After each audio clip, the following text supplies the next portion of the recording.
Okay, go ahead, Moshe. Okay, we are we are approaching Rosh Chodesh Av tonight. It's the first day of the 9 days. We're getting closer and closer to Tisha B'Av, and I think that perhaps it's important to focus, especially in view of the situation that Klal Yisrael finds itself now, and it's important to realize that the four tzomos, the 4 fast days, are not just fast days that focus on historical events that took place,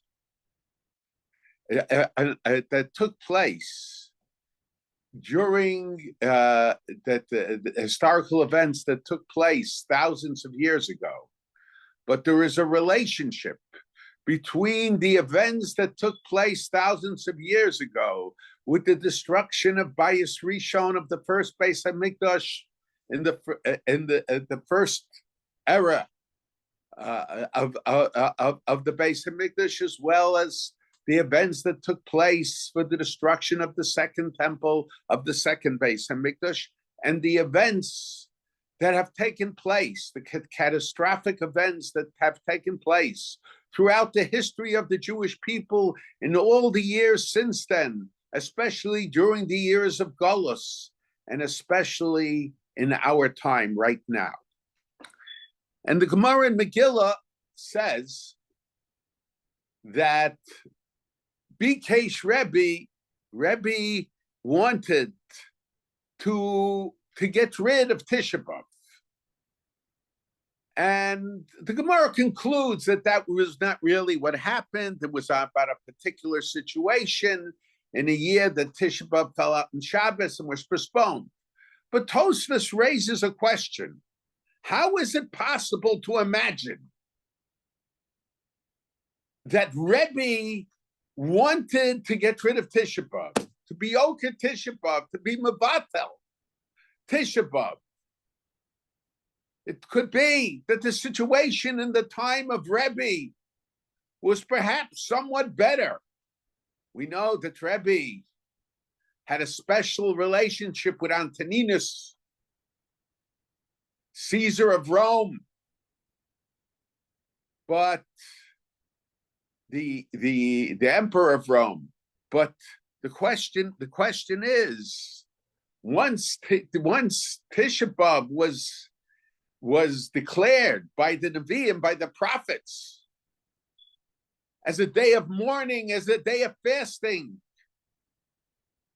how could Rebbe suggest that we could get rid of Tisha B'Av? And how could the Gemara have even thought of that possibility? But the Gemara also says, Lo hotu lo chachamim. The chachamim, his colleagues, did not agree with him, and Tisha B'Av remained the way it was. So Tosfos says that even at the beginning, when the Gemara thought that Rebbe wanted to get rid of Tisha B'Av, it didn't mean that Rebbe wanted to get rid of Tisha B'Av altogether. One of the answers the Gemara gives is, the Tosfos gives, is that Rebbe wanted to change the date of Tisha B'Av from the 9th to the 10th. And he mentions that Rabbi Yochanan, who, by the way, was a student of Rebbe, one of Rebbe's younger students, that Rabbi Yochanan said that had he been at the time when the fast day of Tisha B'Av was declared, he would have suggested that the fast be on the 10th and not on the 9th. And why is that? Because the Gemara tells us that at the fire that the Romans lit, that ultimately destroyed the Beis HaMikdash, was lit on the 9th of Av. But most of the Beis, shortly before sunset, but most of the Beis HaMikdash itself was destroyed during the duration of the 10th of Av. It continued from after sunset of the 9th of Av throughout the duration of the 10th of Av. So most of the Beis Hamikdash was destroyed on the 10th of Av. So Rabbi Yochanan said that had he been at that time when they instituted the fast day of Tisha B'Av, he would have suggested that it be on the 10th of Av.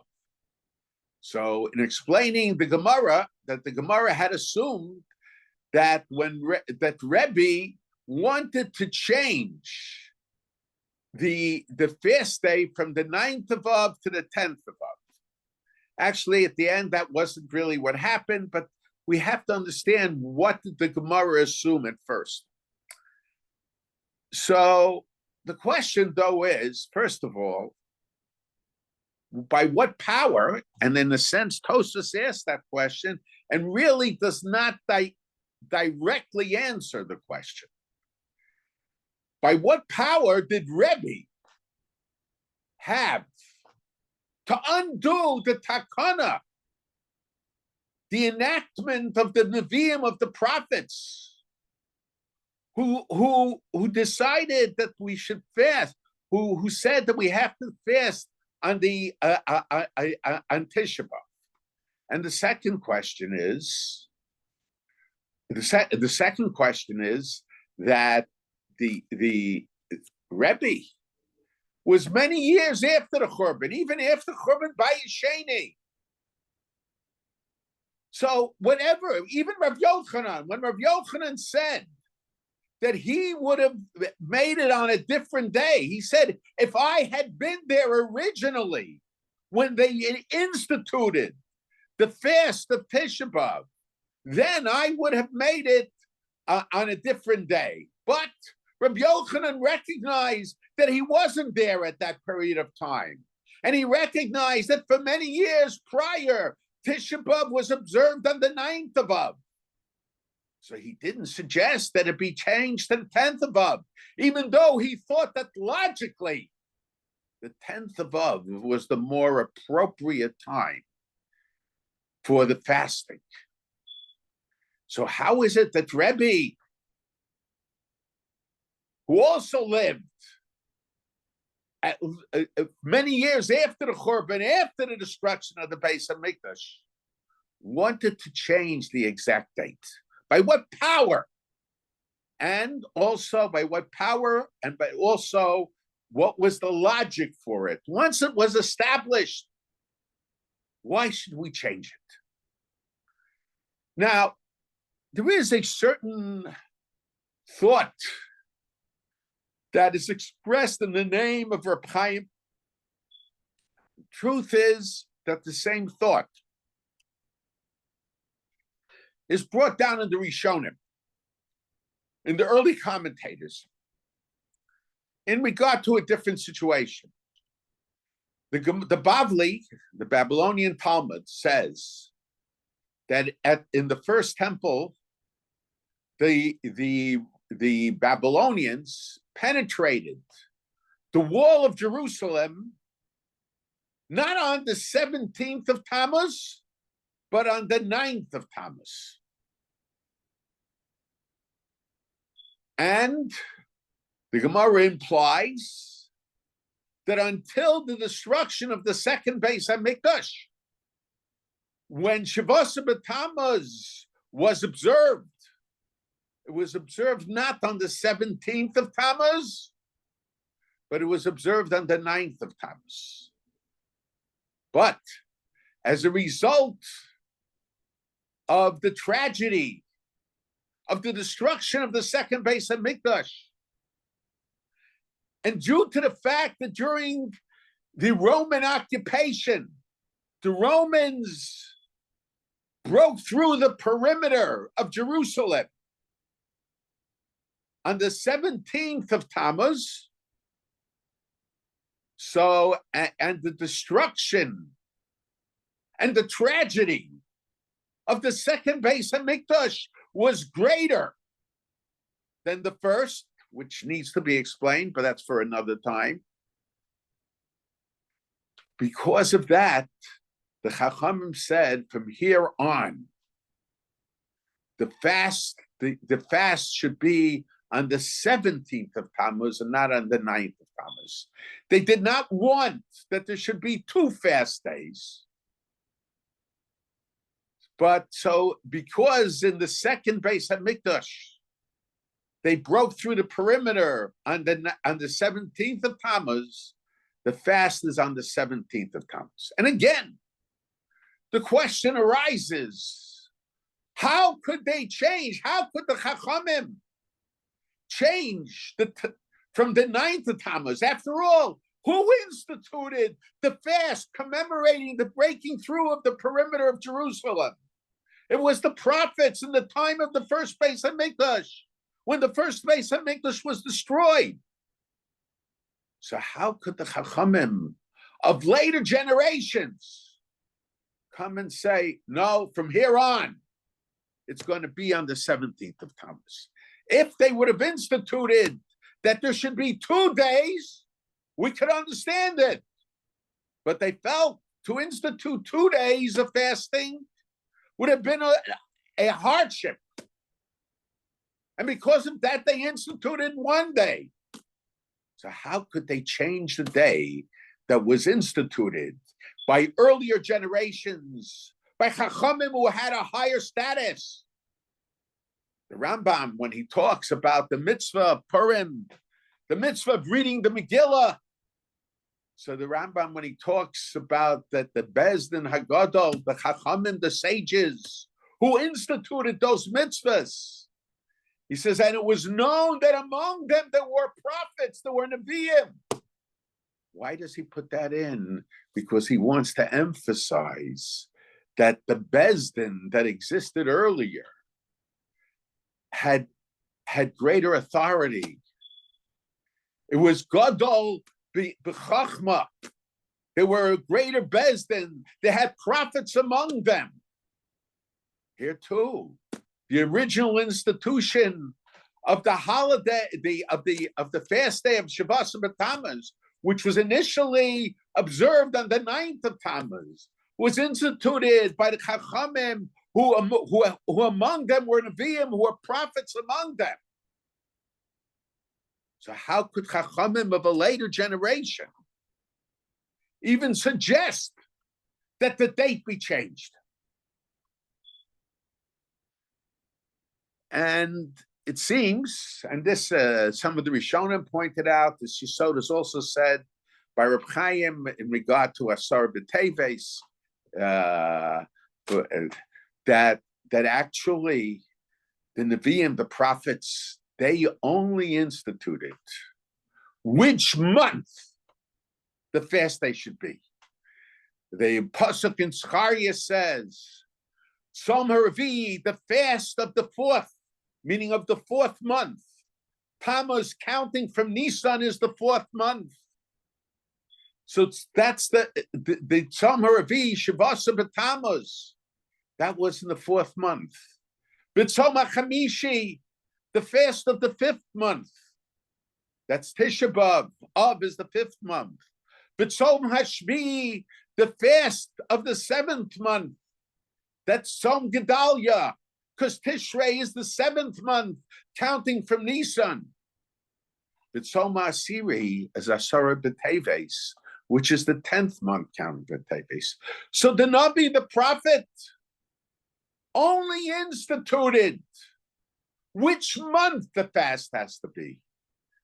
But the prophets left it up to the Chachamim of future generations. The second part it's not mentioned, but left it up to the Chachamim of future generations. There are those who explain it a little different than I'm explaining it now. Left it up to the Chachamim of future generations to decide which day in that month the fast should be. So because of that, so Rabbi was empowered. In other words, it's not that Rabbi went against what the prophets instituted. The prophets instituted that Tisha B'Av should be in the month of Av.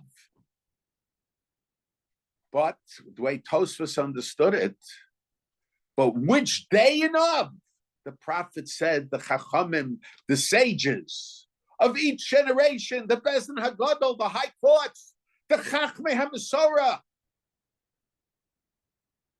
they should decide which day in the month the fast should be.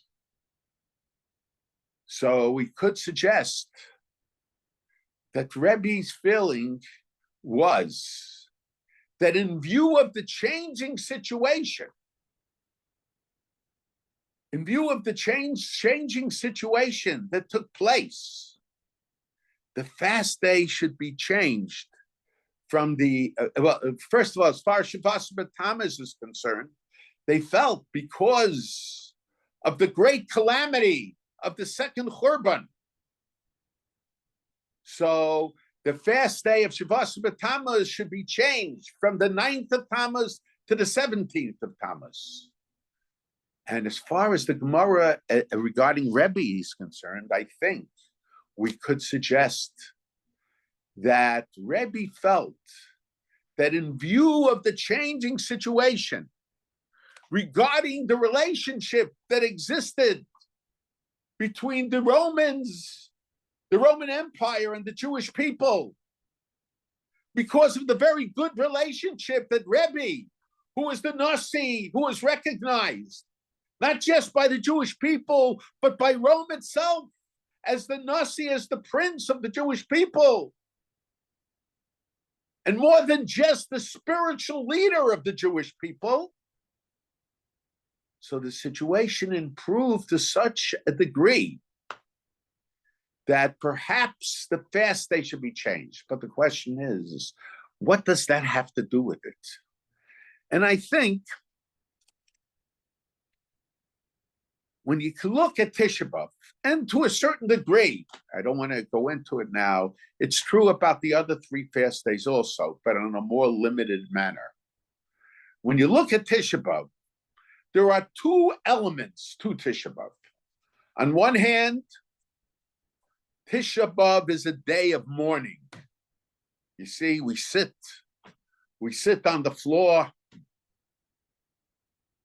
There are so many laws that are indicative of mourning. The whole kinnis, the essence of the kinnis that we say is mourning.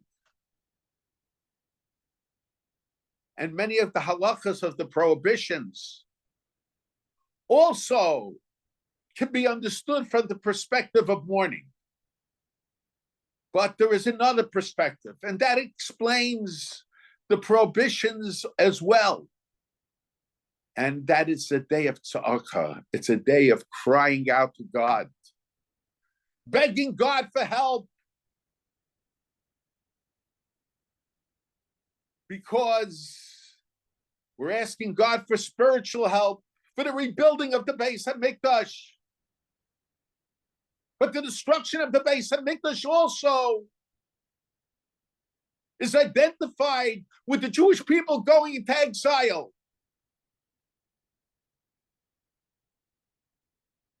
With all the calamities that took place and that we're still subject to in exile, whether it's in the period of exile for the Jews, in the period of exile who are in Chutz La'aretz, outside the land of Eretz Yisrael, or as we unfortunately know today, for the Jews in Eretz Yisrael. We are still subject to great danger. One has to be foolish and stupid, or I should add, has to want to be foolish and stupid, not to recognize the changes that took place with our neighbors here in the United States. People have called me, people who are not observant, but nevertheless identify as being Jewish. And they tell me how some of their best friends have stopped talking to them overnight. My uncle would always mention that when he was in Germany, I think I mentioned it. And he was in Germany right before World War II. He was a student in Berlin. And he said that he himself had never witnessed anti-Semitism at the University of Berlin or while he was a student there. I know that even as a young boy, I couldn't make such a statement here in the United States. And he mentioned that his professors were people who were dedicated to ethics, to morality. He said, overnight, these same professors who are considered the world's greatest experts in ethics became the chief philosophers of the Nazi Party. Heidegger, he was the philosopher of the Nazi Party. And he was considered the great authority. And he showed no anti-Semitism when he was a professor. But overnight, with the trend, the change of time, and look what is happening on the college campuses. Look at the demonstrations. Look at the attacks on an individual basis against Jews in all kinds of neighborhoods, even in Jewish neighborhoods. And when they attack, they make all kinds of comments about Gaza, but they don't mention about the destruction that was done in October. They don't mention about the children that were put in the oven. They don't mention about the raping of the women that took place.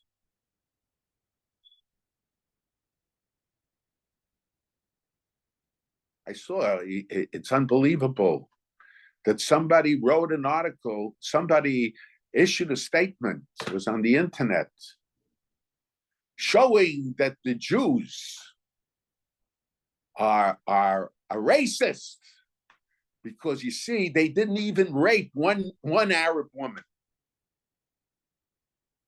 Whatever you do, you're wrong. So we're all in danger.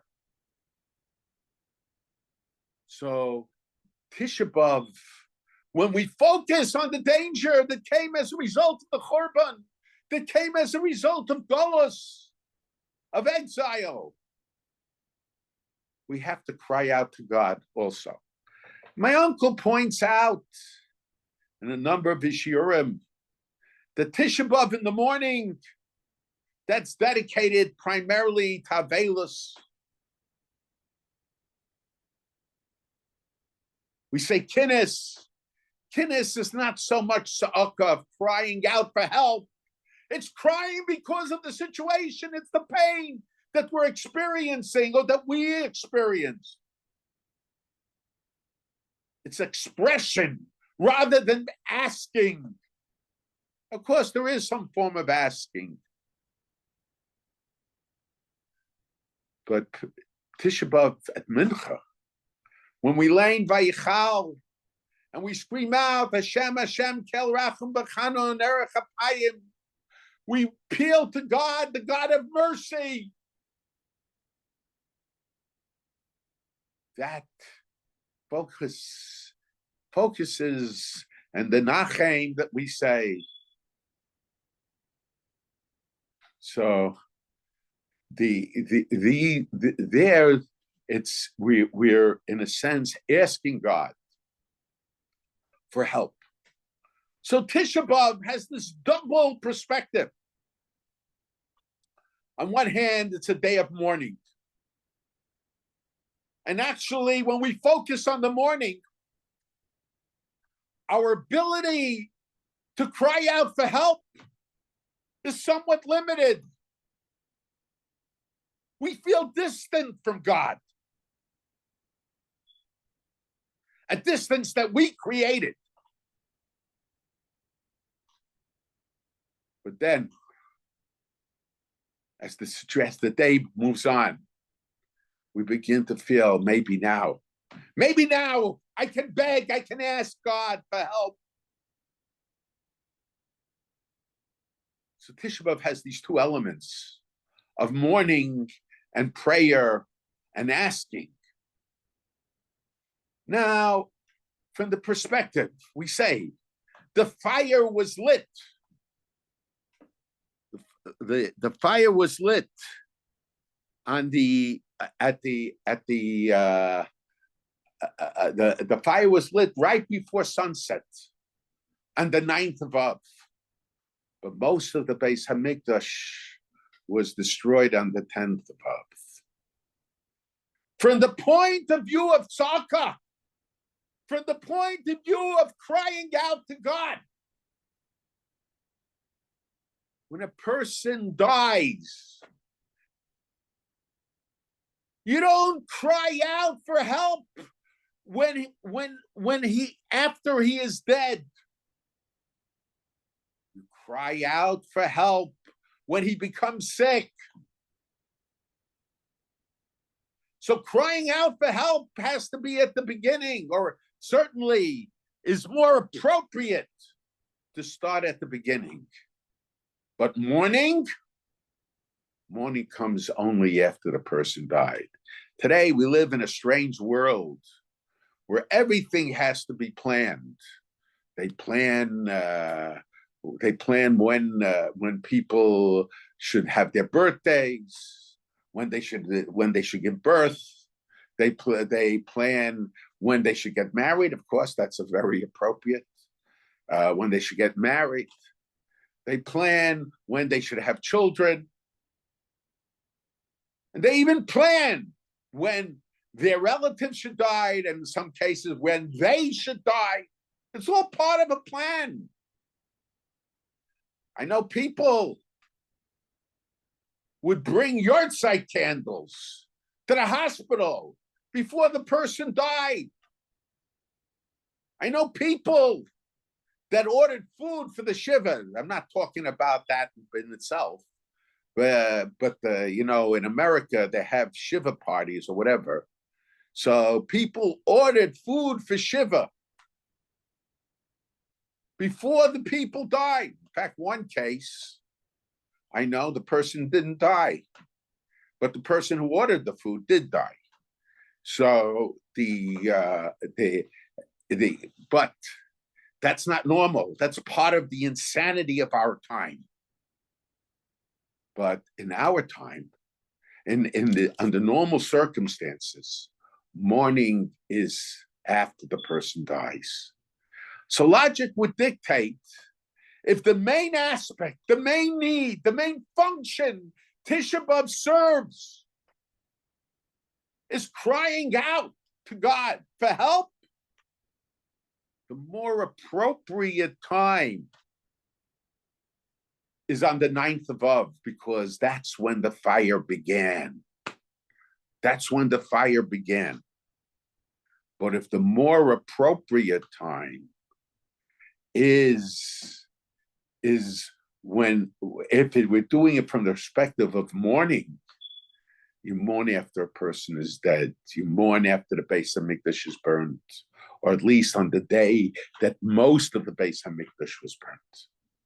So I think that's perhaps Rabbi felt, according to the Havamin of the Gemara, that Rabbi felt that, yes, from the time of the Churban, and then especially after the war of Bar Kokhba, the Roman Empire was murdering Jews. The main aspect of Tisha B'Av was crying out to God, we're in need of help, we're in need of salvation. But then when Rebbe became the Nasi of Klal Yisrael, the situation changed. Rabbi had a very good relationship with the emperor of Rome.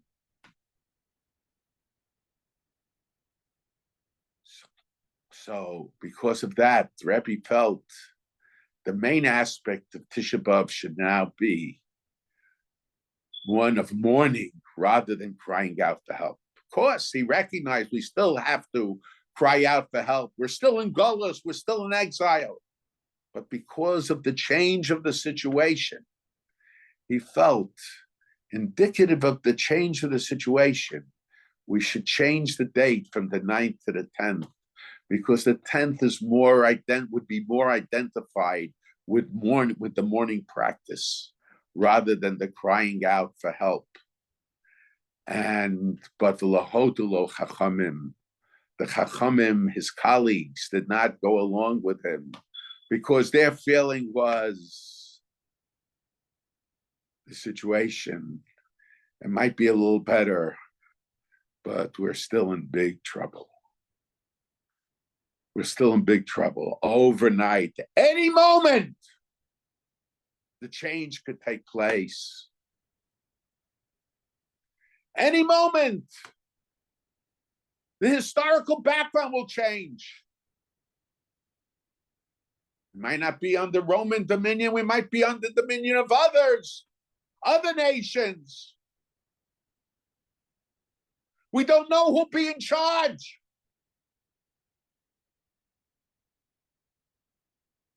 And who's going to call the shots. And we don't know the trend of the people. Very often, people think it's the leaders.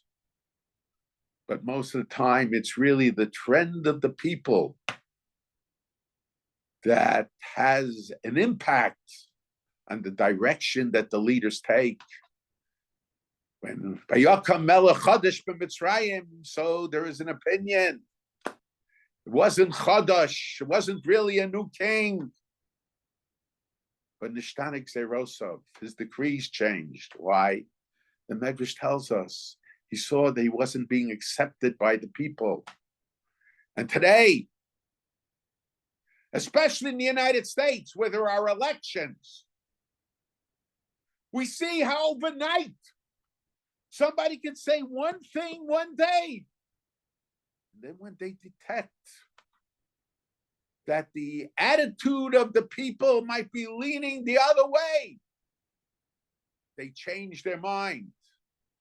Sometimes afterwards, after the election, if they're elected, they go back to the original way. It works both ways.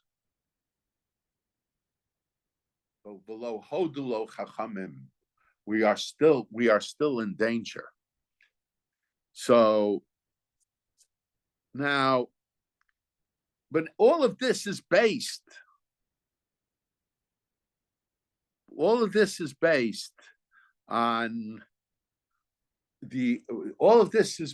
the fact that the takana, the original takana, the original decree of the Navi and the prophet was only in which month it should be. They did not decree which day it should be. They left that up to the chachamim of other generations, of the future generations. We find actually the Rambam Shita seems to be, I'm not going to go into it at length, but the Rambam's Shita seems to be in regard to Purim. You know, there are added days for the Bnei HaKfarim, when they could learn the Megillah, when they can't learn the Megillah. It's based on the way we read the Psukim in the Megillah. But all those things changed as the situation changed. It seems that the Chachamim, the original Chacham, Mordechai and Esther, they added days. But under what circumstances and how those days should be used, they left up to the Chachamim, to the of different generations, to decide when the Megillah should be read. But in any case, the original decree of the prophets was only which month it should be. They did not decree which day it should be. So I want to understand what was significant. What was significant about the month regarding the fast days is that there might be a message in the fact that they decreed that which month it should be without even saying which day it should be and leaving that up to the chachamim, to the elders of each generation to decide. So I think there is the Chazal, our sages, give us advice. Av is a month of bad omen. Okay, it's difficult for me to understand this concept of a bad omen. I guess, but let's say they say that if you have a court case with a non-Jew, it's a bad omen for Jews. If you have a court case with a non-Jew, you shouldn't do it in Av, because the month of Av is a bad omen. But there is a dispute. Some say that's only up to and including Tisha B'Av. But after Tisha B'Av, that it's not a halacha, it's not a law, it's advice. That advice doesn't apply. However, there are those who say that it applies to the whole month. The whole month of Av, even after Tisha B'Av. And even though we have a holiday in the middle of Av, nevertheless, Av is considered a month of a bad omen. I didn't see people being really concerned about it, but there is such an opinion brought down. And when they explain that opinion, they say, since it's not a law, it's only an omen, so it's based on the mazel, the astrological sign. Okay, that's again not something that I'm a big follower of, but it's based on the astrological sign, and the astrological sign of the whole month of Av is the same astrological sign. Okay, I always had a lot of trouble with that because there seems to be a dispute between the Rambam and the Ramban. The Ramban, and I would say the Rambam and most Rishonim, but I'll limit it to the Ramban. And the Ramban feels that there is such a concept of astrological signs, that it has limited power over the Jewish people, but the astrological signs, whatever that is, has some kind of some kind of power over the nations of the world. However, the Rambam vehemently, I think it's in a tshuva to the Chachmei Luniyal, in the Igros Rambam, not in the Tshuvas Rambam, but in the Igros Rambam. So he talks vehemently against giving any strength or any acknowledgement of legitimacy to astrological signs. He says it's nonsense, the Rambam says. And he even implies that when he was younger, he says he studied it. He doesn't say he followed it, but he studied it all. But you get the impression that he might have followed the opinion of many in that time that thought there was something to astrological signs. But he clearly, whether he believed in it originally or didn't believe in it, he vehemently opposes and talks against giving it any strength whatsoever. And the Rambam, in doing that,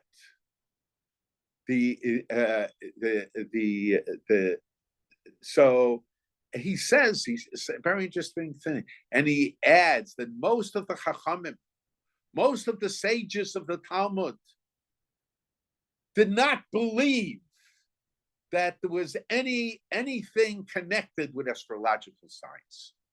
Okay, because we find medrashim that identify with it. I'm going to try to explain perhaps some of those midrashim, and I want to explain that opinion. Originally, I tried to explain that opinion, even though it's almost explicit, not that way, that since the month of Tisha B'Av could be observed in the whole month of Av, so it's a bad omen for the Jewish people the whole month of Av, because Tisha B'Av could be observed theoretically because of the prophets the whole month of Av. Just that eventually the Chachamim set down one day, and it's only that day, and that can't be changed. So but I wanted to suggest something else. And that is that when we talk about astrological signs, what is the idea? What does astrological signs mean? To me, when I read the different midrashim, to me, the idea of astrological signs is the idea of nature. When we look at the celestial bodies,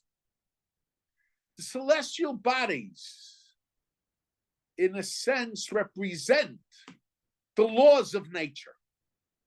Now, I've mentioned very often the Palgei Mayim and Eicha. The Palgei Mayim and Eicha says that the pasuk in Eicha says that Lo mi pi elyon teitze haros v'hatov. Not from the mouth of heaven does the bad in the plural form take place, v'hatov, the good in the singular form. And the Palgei Mayim is somewhat troubled with that expression. Heaven doesn't decree the bad things that happen in the plural form, and heaven does not decree the good thing in the singular form that happens. Why is it when he talks about bad, he talks in the plural form, the bad things? When he talks about good, he talks in the singular form, the good thing, not things. Why is it that way? Now, to be honest, I think there's a very simple answer. It's based on the psychology of man. When good things happen to a person, one after another, in his mind, it's all one thing. It's not this good thing and that good thing and that good thing. However, when it comes to bad things, another bad thing, another bad thing, another tragedy, another this, another that. So we could suggest that it's just based on the perception of man. However, the Palgei Mayim gives a different answer. And the Palgei Mayim says there are two good things and there are two bad things. He says when a person sins, it's not God who forced them to sin. There's freedom of will.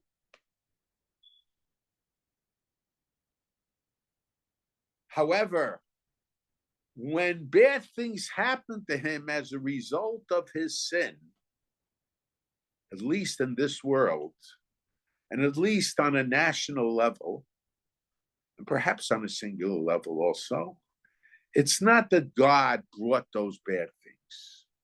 But what it is that God, to a certain degree, withdrew, and man became subject to the laws of nature.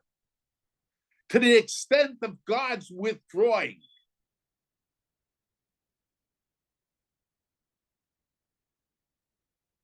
and the same, but in good things,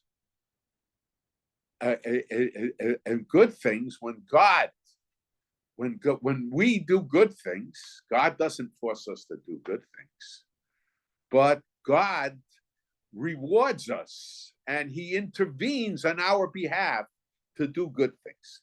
We say Pesach in the Haggadah. I've mentioned this. We say Pesach in the Haggadah, B'chol dor v'dor omdim aleinu l'chaloseinu. It wasn't just Paro, but in every generation, they get up and they to destroy us. God intervenes.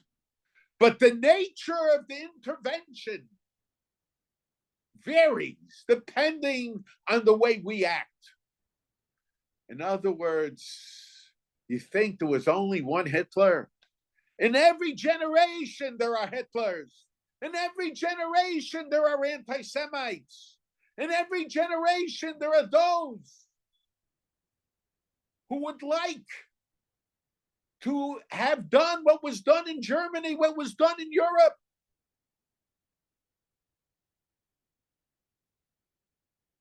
Many of those demonstrating said they don't want a final ceasefire. They want a final plan for the Jewish people, uttering the expressions of the Nazis.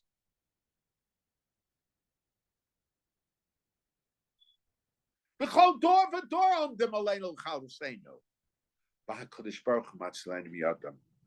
God intervenes. But the nature of God's intervention depends to a certain degree on the way we act. And I think, and that's what, to a certain degree, that's the idea of Hester Panim. God hides. What does it mean, God hides? God withdraws. It's not that he isn't watching. He's mabit mein bibein hachalonos. He looks and sees. He will never let the Jewish people be totally annihilated. But to a certain degree, we have the God allows us, gives us power, even to control him. To a certain degree, that's part of Tzimtzum.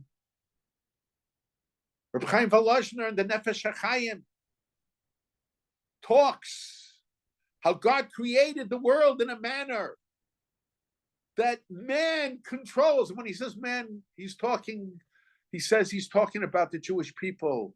He says, why was the Beis HaMikdash destroyed? Yes, Titus destroyed the Beis HaMikdash. Nebuchadnezzar destroyed the Beis HaMikdash. The Romans destroyed the Beis HaMikdash. The Babylonians destroyed the Beis HaMikdash. But they could only destroy the Beis HaMikdash Lamata, the Beis HaMikdash down on earth, after the Jewish people destroyed the Beis HaMikdash Lamala, after the Jewish people destroyed the Beis HaMikdash in heaven. It's by our deeds that the Beis HaMikdash Lamala was destroyed. And it will be by our deeds that the Beis HaMikdash Lamala will be rebuilt, which will then bring about the situation of the Beis HaMikdash Lamata being rebuilt. So the idea is Lomi Pili Elyon, not from the mouth of heaven, Teitze Haros. The bad things is not decreed by heaven. Not the bad things that we do, that was decreed by us. Because there's freedom of will. And the bad things that happened as a result of our bad deeds was because not that God brought it about, but God didn't intervene to prevent it. Unfortunately, we know Esav halacha, Esav Shoni Yaakov. Esav dislikes, hates Yaakov. That's to a certain degree the word halacha, law. It's a law. It's almost like the law of nature. Not that they don't have the ability to overcome it. They have the ability to overcome it, but very often they don't want to overcome it. So neither the bad that we do, nor the bad that happens as a result of what we do, comes from God. The bad that we do comes from us. The bad that happens to us as a result of that comes from nature because God didn't intervene. But the tov, in regard to the good, The good that we do, freedom of will, we did. But the good that comes as a result of the good that we did, that HaKadosh Baruch Hu brought. So God doesn't decree the good that we should do, but that we decide to do ourselves. But God decreed the good that comes as a result of it. And I think we could perhaps suggest that this is the idea of the mazolos. Mazolos represents nature. And when we sin, as we did before the Churban, and to a certain degree, every generation of the Beis Hamikdash is not rebuilt, it's because our deeds are like their deeds. So that causes God, to a certain degree, to remove himself to a certain degree, to not intervene. And when God doesn't intervene, nature takes effect. And the 4 fast days are identified with the month because the month represents the month that's based on the moon and seasons of the year and all that. That represents nature.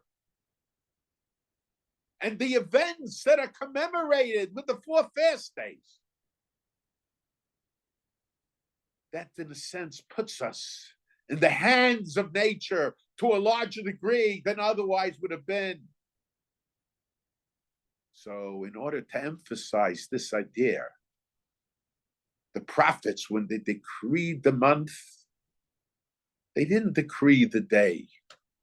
They left that up for future generations to decide. I think the Minchas Chinuch says that when they decreed it, they only decreed which month, but the days you could decide yourself. Okay, that's not true anymore for sure. But they identified it with the month in order that we should know that the tragedy that we are mourning is because the tragedy that we are mourning is putting us, identifying us and our future to a larger degree with nature. And the months of the year, to a large degree, are symbolic of nature. So I think that, especially today, when we see what's going on everywhere, wherever there is a Jewish community, and especially in Eretz Yisrael, on one hand, it's a time of mourning. Look what happened to the Jews in Eretz Yisrael. Look at the little children that were put in ovens. Look what was done to the Jews at the border of Gaza. Think about it. The idea of the 4 fast days is we shouldn't forget. With the passage of time, there's a tendency to forget, very often because we want to forget. The problem is it repeats itself, and it repeats itself.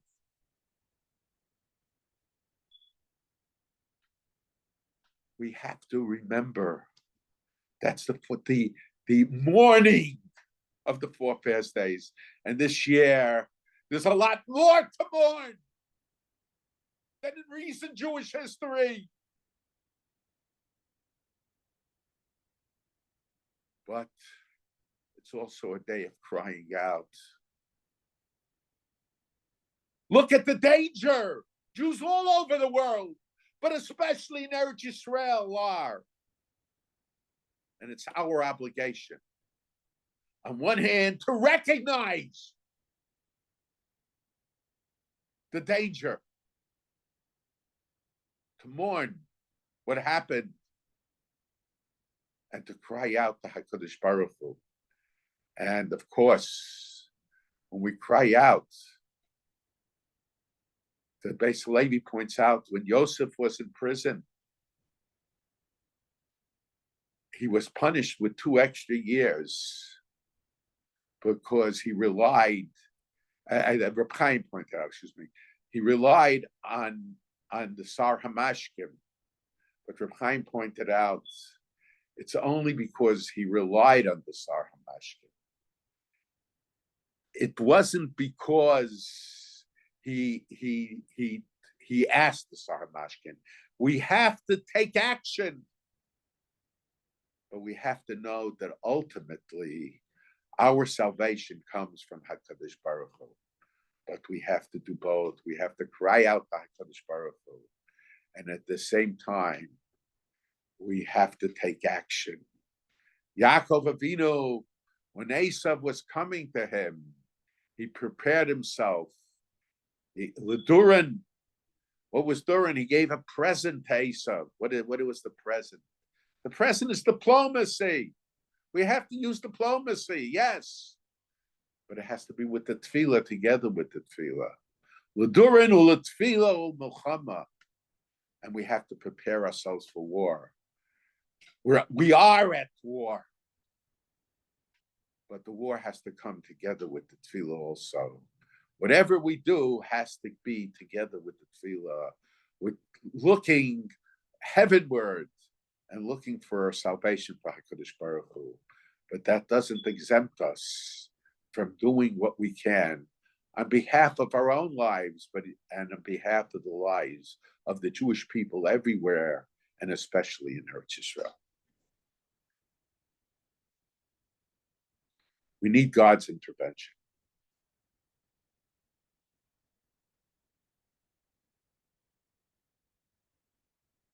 Any questions in the chat, please?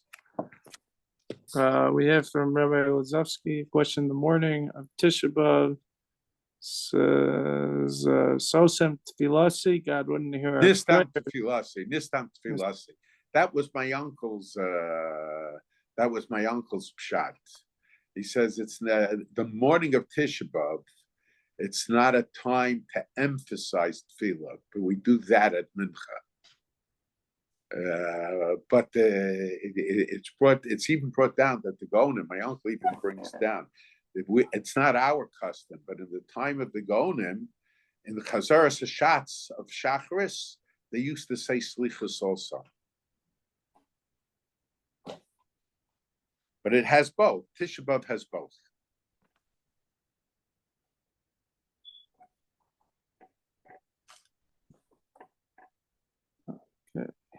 Okay. Any other questions?